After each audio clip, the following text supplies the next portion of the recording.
Vincent Malloy is 7 years old. He's always polite and does what he's told. For a boy his age, he's considerate and nice. But he wants to be just like Vincent Price.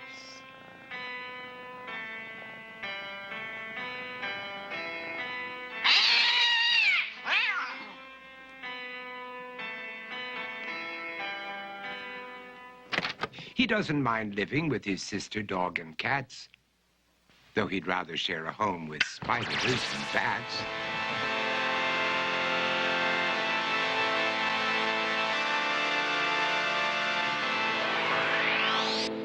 There he could reflect on the horrors he's invented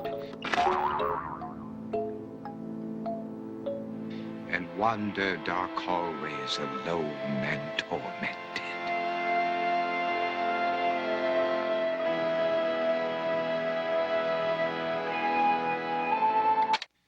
Vincent is nice when his aunt comes to see him, but imagines dipping her in wax for his wax museum.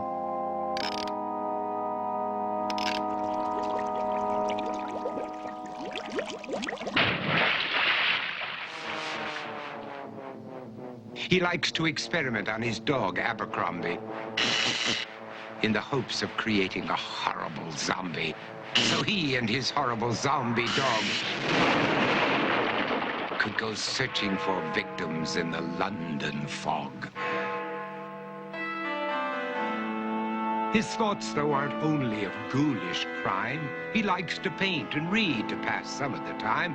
While other kids read books like Go, Jane, Go, Vincent's favorite author is Edgar Allan Poe. One night, while reading a gruesome tale, he read a passage that made him turn pale. Such horrible news he could not survive, for his beautiful wife had been buried alive.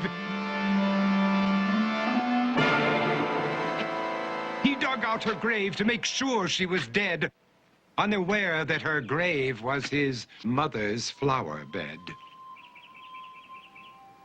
His mother sent Vincent off to his room. He knew he'd been banished to the Tower of Doom, where he was sentenced to spend the rest of his life alone with the portrait of his beautiful wife. While alone and insane, encased in his tomb, Vincent's mother burst suddenly into the room. She said, "If you want to, you can go out and play. It's sunny outside and a beautiful day."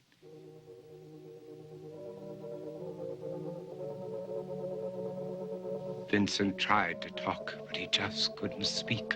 The years of isolation had made him quite weak. So he took out some paper and scrawled with a pen, "I am possessed by this house and can never leave it again." His mother said, "You're not possessed and you're not almost dead. These games that you play are all in your head. You're not Vincent Price, you're Vincent Malloy. You're not tormented or insane, you're just a young boy. You're 7 years old and you are my son. I want you to get outside and have some real fun." Her anger now spent, she walked out through the hall. And while Vincent backed slowly against the wall, the room started to sway, to shiver and creak. His horrid insanity had reached its peak. He saw Abercrombie, his zombie slave, and heard his wife call from beyond the grave. She spoke from her coffin and made ghoulish demands, while through cracking walls reached skeleton hands. Every horror in his life that had crept through his dreams swept his mad laughter to terrified screams. To escape the madness, he reached for the door, but fell limp and lifeless down on the floor.